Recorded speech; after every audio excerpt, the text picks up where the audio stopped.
Just a robot.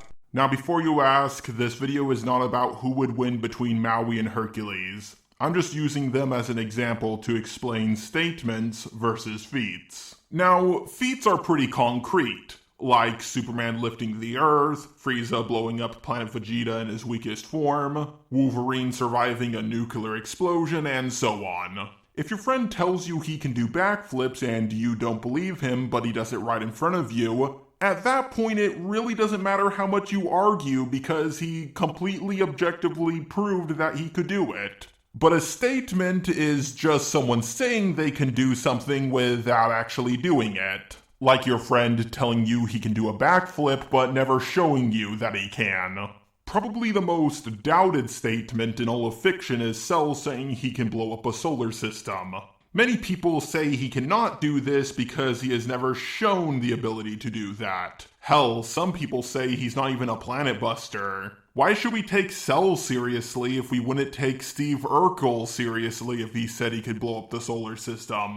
Well, here's why. Cell is a lot more powerful than a lot of people who are a lot more powerful than people who can blow up large planets.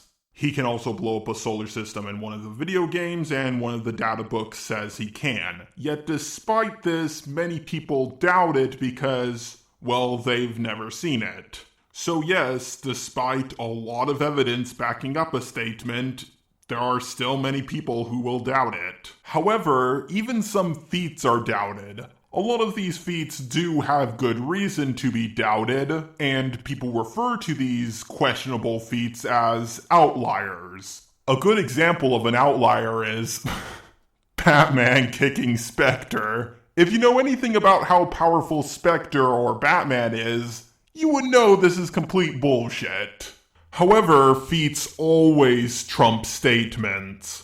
A good example of this is when a nuclear bomb went off in Korea. In 0.00001 seconds, Flash saved 500,000 people, carrying one at a time, sometimes two. And he took them 35 miles away from the blast. People have calculated this feat to be 1.3 trillion times the speed of light. However, the comic says he was going a hair's breadth shorter than the speed of light. Yeah, no. The writer obviously doesn't know how fast the speed of light is. And that's always something to take into consideration. While you do have to look at author's intent, a lot of writers aren't actually physicists or know anything about the stuff they're saying. Now, one time I was watching the Death Battle podcast and they brought up Maui versus Hercules.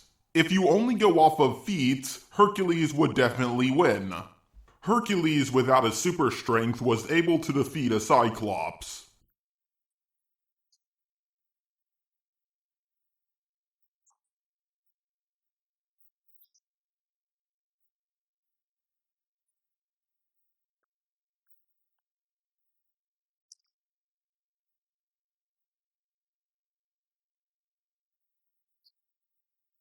While Maui, who did have his powers, but he was a little rusty with them because he hasn't used his hook in a while, couldn't defeat a giant crab.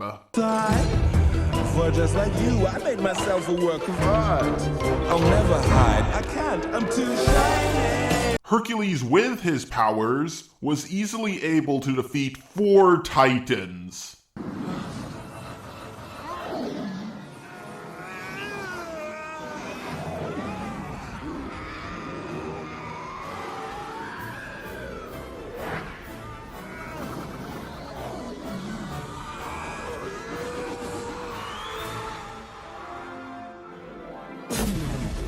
He grabbed a god that was a tornado, sucked up other gods, and threw them into space where they exploded. Maui, with his powers, couldn't defeat a lava demon who was just about as powerful as one of the Titans from Hercules.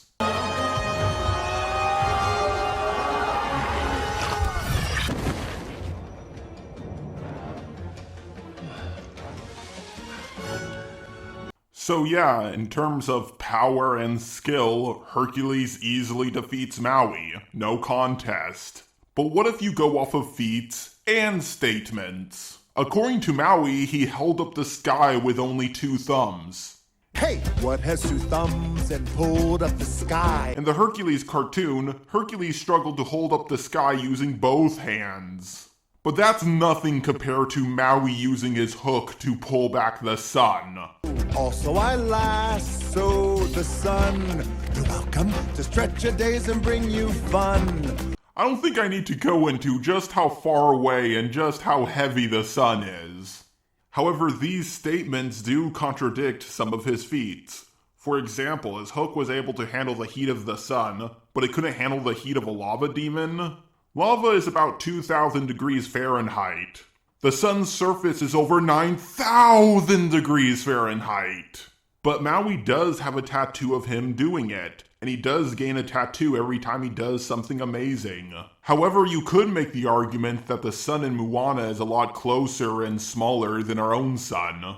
Many ancient cultures thought the moon and the sun were around the same size, and that they were both smaller than the earth. During the Ragnarok, Fenrir broke free and ran throughout the world, with his lower jaw against the ground, upper jaw in the sky. Fenrir devoured everything in his path.